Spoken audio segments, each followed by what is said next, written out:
Hello and welcome to the New Moon Tarot reading for the new moon that fell, in the UK at least, in the evening of Thursday the 11th of February.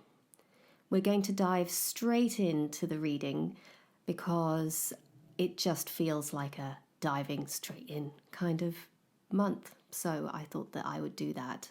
And I have shuffled the deck, and the three cards presented themselves to me, and they are face down. I haven't sneaked a peek at them. And feel free to read along with me by turning the cards over if you've got access to the image links that come with this podcast. And then at least you'll get the immediacy of the reading, almost as if you are listening to it live. So the first card in the position number 1 on the left is the anchor card or the foundation card. This is the card that leads you into the main theme of the reading, which is then the second card. So the anchor card or foundation card is something that has already happened and is what is giving the flavor to the theme, the second card that's coming up. It will in some way prepare the way. It may have been a catalyst. It may be a way to meet the circumstances that are happening. But the two cards 1 and 2, will mix, and so therefore they influence each other, and particularly the first card influences the second card. So bear in mind that this is something that you already have with you. It has already happened, is in the process of happening. And if you aren't aware of it, then pay attention to where it might be hiding in plain sight in your life, either something unacknowledged inside you or something going on around you. Maybe you just need to turn your head to one side or look behind you to see it, or see what has been going on through a new lens. So your foundation card for this new moon is the Star. A major arcana card, and very interestingly is the card that comes immediately after the Tower, which was the central card for last month. So the Star in this particular deck, the Röhrig deck, the woman in the picture looks very, very like Julie Andrews, and is looking off to the left. So it's almost as if she's looking at the tower that fell in some way, somehow, in your life or in your awareness at least. Because the tower may not necessarily have happened to you. It may have happened around you, and it may not necessarily have been devastating. It could have been disruptive, but also liberating. And in this card, the Star, the foundation, she is looking back as if into the past at something. And the Star is what happens after the tower has fallen. So to take a biological example, the Star is the resumption of flow of, say, blood through a blood vessel or a vein that has, before, up until now, been blocked in some way. And the tower tumbles, and that is like the plaque being removed from the inside of the blood vessel. And the Star is the re-establishment of flow. Or to put it in more esoteric, less biological terms, the Star is the reconnection to some form of truth, some sense of what is your own North Star, the thing that guides you. The tower was there it happened in order to reconnect. And it may not have felt that at the time. It may not have felt that way at all, or it could have felt that way. But in some way, either large or small, distant or near, within you or outside of you and around you, the tower got rid or swept out of the way something that was preventing you from connecting to a certain truth that is very much a part of your own life, your soul, and your process. The Star, while it is a transpersonal major arcana card, will also show up in an incredibly personal way, because it is the way that you personally make meaning out of events and things that are larger than you. It's the way that you personally connect to everything and everyone else. Or to put it another way, it is the way that you are able to connect to a certain truth that isn't only your own, but helps you feel like you are a part of something bigger. And it doesn't necessarily mean that then, you look around and you say, oh, well, I feel no sense of affinity for the fact, how I can't get my head around the fact that we're all connected. Maybe you can't, and maybe you don't need to. It's just that your own particular star in the sky is part of a larger cosmos. And that cosmos is not complete without you. And yet you alone do not make up the cosmos. But you are one star in it. And that star is what shines in you. It's what adds to the fabric of the cosmos. So looking at the card, it's always interesting to do this because then you can see what words jump out at you.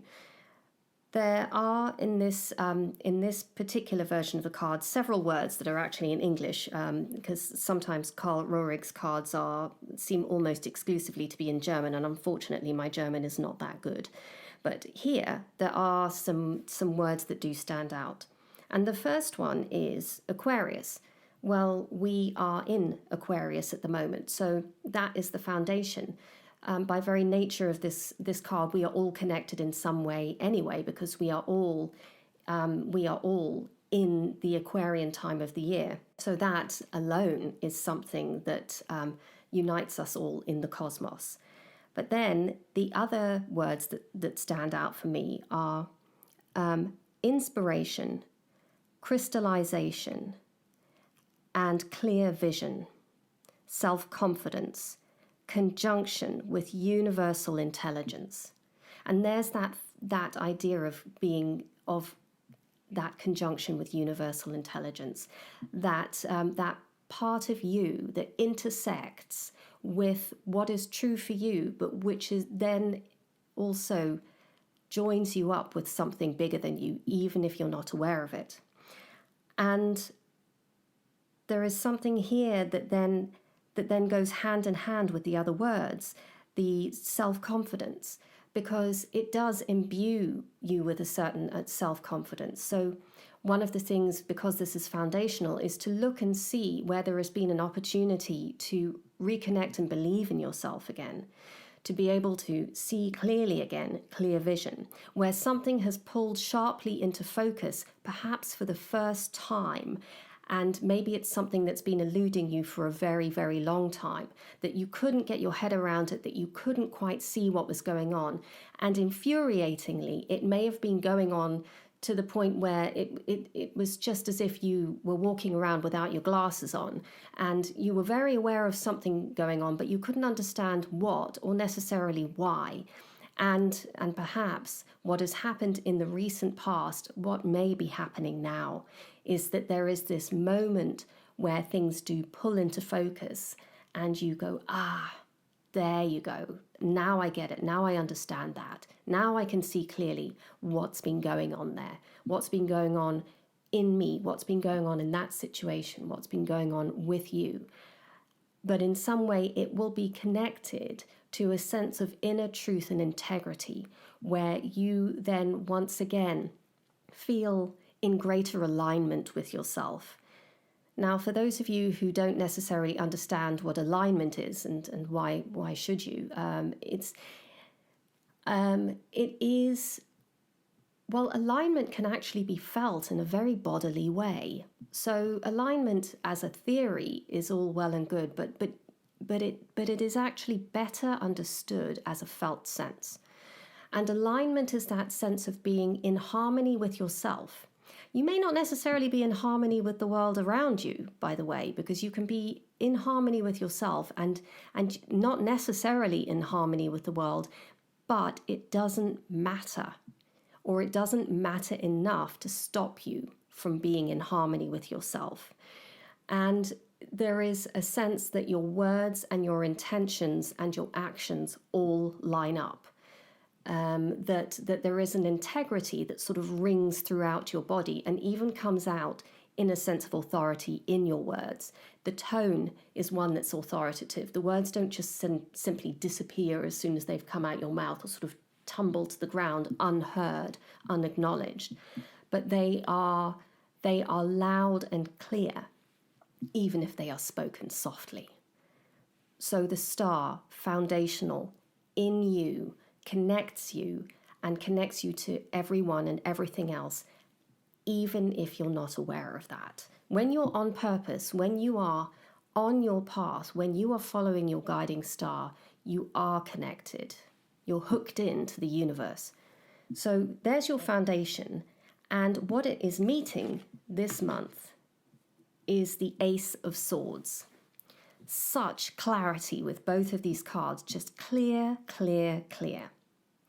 So when you see these cards side by side, you will see that both of them have this flash of light, this brilliance coming off them. Now, the Ace of Swords, which is your current theme for this month, the brilliance is shining off the blade itself. The star, the brilliance is coming from the star itself. It's not glancing off it. It is the source of that light. And in some way, the sword is reflecting that. The Ace of Swords is reflecting that light, that flow from the star. So let's then put this in terms of theme. Swords are the third suit in the minor arcana. They come after wands and they come after cups. So wands being fire and that libidinal energy, that sort of vuma that gets you going, that oomph. And then cups, which is the watery nature of feelings. And feelings are the things that connect us into the depths of the unconscious. And then come in swords, which is then the mind. It is consciousness itself. It is the ability to think, or it is thought, it is analysis, it's intellect. It can also be the written word, it can be the spoken word, communication. Anything that is thought-based in form. And the Ace of Swords being the ace is non-incarnate. So what that means is that it is the blueprint of the sword's suit. It is anything and everything that is about swords, except it doesn't actually exist here in this world. Because it's a blueprint, because it's an archetype, it is too big. It is impossible to get one's mind around it, paradoxically. But what it is it is the essence of swords itself. So when you're faced with the idea of the Ace of Swords, if you go back to the Rider-Waite-Smith version, all of the aces are coming in with hands, that hand of God or the hand of the Creator, hand of Spirit, however you choose to understand it. And in other words, it is given to you, but it is up to you to take it. So the Ace of Swords, it's up to you to recognize it and to harness it in any particular way that you want. But harnessed at its highest level, at the level of potential where it works, it works effectively, brilliantly, in fact. It will be the sort of pinnacle of insight, the pinnacle of intellectual sharpness, of discernment, of wisdom, of being able to define something in very, very clear terms. It's analytical, but it is not heartless, because remember, cups have come before this. It's analytical, but it also is grounded in creativity, because wands come through to the swords.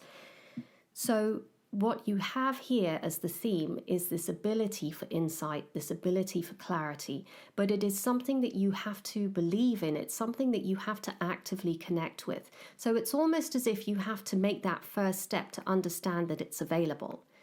It's a path that reveals itself only when you start to walk on it. There is an act of faith in doing this. There is an act of faith in engaging with and recognizing the Ace of Swords. So somewhere in your life, it may feel that things aren't entirely understandable, or there is something that you don't quite trust that you can achieve, or that it feels out of reach. Well, then try and reach for it, because the Ace of Swords is the theme for the month. There is the ability to see, to declare, to understand, to know. And looking at the card, I'm just going to see if there is any English, and there is not. So though I do see clara, which means clear, and so it is that idea of clarity. And the picture itself is of this sword standing on its hilt with the blade up in the air and an avenue of trees on either side, I think cypress trees, and this green avenue with these snow-capped mountains in the background, and the skies have cleared around the blade. It's as if the light is driving away the clouds, and the sky above is actually almost exactly the same as the sky above in the star. So there is this being able to intuit and then declare what is going on. And also because the star is looking back, it's almost as if you are, for perhaps again for the first time, able to see things and to know things that have happened in the past in a new way. You have new information. You have a new ability or capability to grasp something in a way that you haven't before. And by doing that, because you've been given that clarity, because the connection to your higher self has been cleared by the tower falling, in doing that, it opens up a new avenue of perhaps thought, perhaps a way of being, perhaps a new avenue in life, that there is something beckoning and you are able to step down and walk down it. And it may be as simple as a small but very significant idea. It may be a very, very broad change of direction in life, or anywhere in between. But it will always be underpinned by a sense of, aha. It's just, there is no doubt. There is no doubt. So that's your theme, the star meeting the Ace of Swords. Two very, very clear, precise, flowing cards, and ones that will result in a kind of, well, it will be a very directed experience, whether it is small or large. And even if the experience is small, by the way, don't think that it's any less important. Not everyone is going to have massive revelations, and in fact, those are, and I've spoken about this before, massive revelations aren't necessarily what you think that they are. In fact, there may be a much smaller idea underneath the revelation that's more important. So even what appears to be a minor insight could pave the way for something that really is quite profound, but may come later on down the line. Those mountains are in the far distance. It's just that you can see that there is something in the distance that you can now aim for. It's a very, very contrasted reading to last month's new moon reading, and yet is connected because of this movement from the tower to the star. And then the tool card is the thing that the third card is what you are given or how you can meaningfully interact. So perhaps with this card, there is going to be some kind of hint about what it is that you can do to wield the sword, to take the sword, how best you can use it in your own life. And I trust that when we turn this card over, that there will be, it will be, although a general reading, that you will have the insight to understand how this is going to work for your particular circumstances. And so it will work uniquely for you, even though this reading is a one-to-many reading. So the tool card for this month is the Nine of Swords. Interestingly, it almost feels like quite a dramatic departure from the Star and the Ace of Swords. The Nine of Swords, I am pretty certain, has come up in this position before, and I will go back to the interpretation that I did then because I believe profoundly that it still stands. So this tool card is rather more of not a warning. I don't like such a charged word, but it is something to pay attention to. something that may happen or may be likely to happen that you can then be aware of if it does happen, and then you can decide.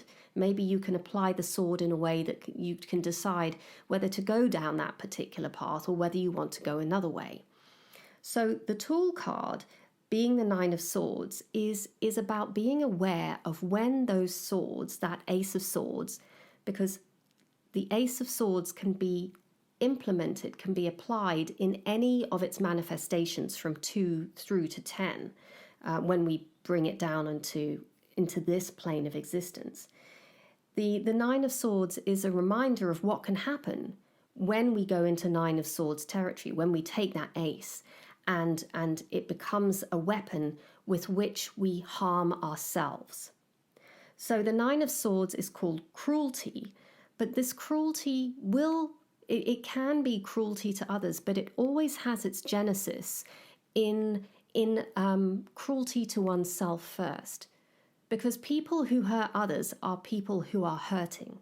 And that's not an excuse. It doesn't excuse the behavior, but it definitely is a valid and viable underlying reason for the reason why things hurt, why people wound. And it may be physical, it may not be, but swords, again, have their origin is in the mind. So the Nine of Swords is the cruelty that one can inflict on oneself with one's mind that can then be inflicted on others. It is the cruelty that you can feel coming at you from others, but which may have its roots in how you feel about yourself. It's just that you may not have made the connection that the thought is coming from you, but rather it is reflected back to you from others. And this is possible, particularly if you consistently have similar experiences, something coming at you from outside that has the same flavor, that feels wounding, that feels ouch, that can really be quite heartbreaking. I don't want to play down the pain of the Nine of Swords. Again, it can run the gamut from self-reproach and like, oh my goodness, why do I look so awful in this color, to really devastating thoughts and feelings and words and even actions that can come at you or that you can say to yourself. So in terms of the Tool card, you can apply the ace to be aware of when the Nine of Swords is happening, when it is that damage is being done at the level of the mind first, but that can also be translated to, emotional damage and physical damage as well. But it's primarily the talk, the self-talk, what we may talk about as the superego, a punishing sense of inner voice that tells us, that we're not good enough, that we could do better, that in some way we don't measure up, and that may be in a small way, it may be in a large way. The wounds that we inflict on ourselves whenever we take to heart something that we have absorbed from the environment around us that told us that we were less than in some way. And it may have been absorbed so well that we don't even realize that actually its origin doesn't come from us. It comes from another voice. It will come from the voice of an authority figure. It will come from the voice of a parent, of some kind of experience in the past, whether a one-off or whether a series of experiences that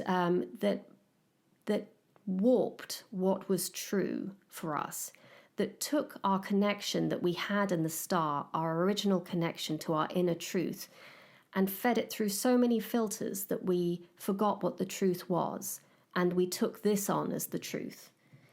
And if I look at the card and the writing here, it is cruelty to oneself, self-punishment, fanaticism, and I think it says here, heartless passions. And that's an interesting interpretation of the Nine of Swords as well, heartless passions. So the Nine of Swords is also, I would say, and the idea about obsession, so heartless passions, as in it hasn't got true feeling involved, yes, so heartless as in emotions, as in feelings, but also that it isn't situated in one's sense of integrity, one's own sense of integrity, of one's own truth, one's own soul. So these passions are ones that lead us away from ourselves and away from the path that's carved in the Ace of Swords and lead us somewhere else. It's someone else's journey, or it is an aberration. It's where we have stepped away. We have become prodigal sons and daughters because we have left the truth of who we are. And sometimes that isn't our fault, by the way. So, we could get into a complete cycle about then blaming ourselves for having done that, but then we're still there. We're still in the same journey. We're still doing that same trip of self-blame, of telling ourselves that we don't add up to much. But really that fanaticism is really the obsessing over something that gives the lie, or it reveals that there is something underneath it that isn't actually, that is the real truth. Fanaticism points in the direction of a truth, but doesn't point to the truth specifically. You can be fanatical about something and it may actually be a defense against what you should really be thinking about. You could be going off and crusading in the direction of something, but actually the crusade is closer to home. And in fact, I've just released an article on my blog, which may be worth reading, about this idea of what a crusade means, what it is that we march for, and that idea of truth.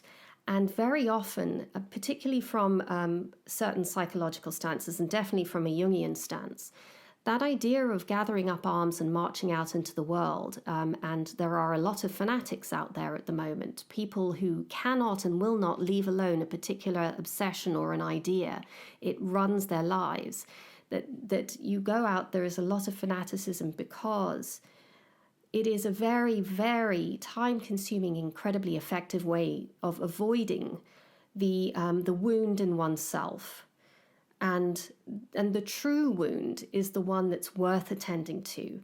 It's not the ones that we open up again and again and again in the Nine of Swords. Cruelty is going, it is wounding over the wound. It is what we do to avoid the wound. Again, another paradox. So it is, yes, paradoxically, just that way that we hurt ourselves over and over again to avoid being hurt. We hurt ourselves over and over again to avoid being hurt. Except this month, there is the Ace of Swords, and it has as its foundation the star.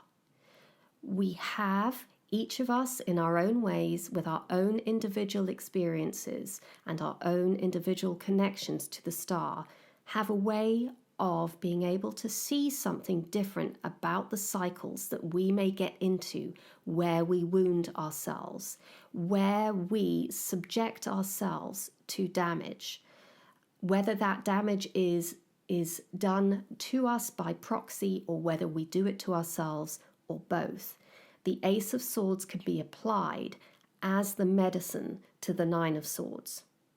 So as a tool card, the Nine of Swords is the blip on the radar. It is the pay attention to this, notice this. This is within the realm of where you are right now. It may show up. And if it does show up, you know what to do with it. You may not believe that you know what to do with it, but you do. There is an aspect of you that knows exactly what to do with it when the Nine of Swords comes up. And perhaps this is about trusting the process and trusting that aspect of you that is connected to your own truth, so that you can harness the star and the Ace of Swords in a way that is meaningful enough that you effect change, no matter how small it seems. These things can ripple out into very, very large experiences that have the ability to change lives. And when I say that, I don't want to either put some kind of delusion of grandeur on it, or to place a sense of responsibility. That kind of change, the life-changing stuff, is not something you need to worry about. Those things, the real change happens without you actually needing to do anything. It is those small incremental actions that you do through insight, through wisdom, through connection to integrity, through courage to stay connected to integrity, that then have the effects that they do. But you don't necessarily need to, or nor can you control those effects. And in fact, the desire to control those effects slips you off into the realm of fanaticism again. So just remember that these things start off small, and maybe that's all that you need to contend with right now, plus the 9 of Swords on your radar. When you see it, trust that you'll know it, and you'll know what to do with it. I hope that that helps you for this month. And please, as ever, do send me emails. You can get hold of me through my site, integratedtarot.com, and have a look at that blog post and see if that speaks to you. And I would love to hear feedback. I love it. However you feel about these readings, it's always good to hear from you.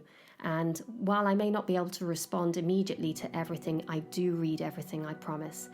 And until next time, take very good care of yourselves, and thank you.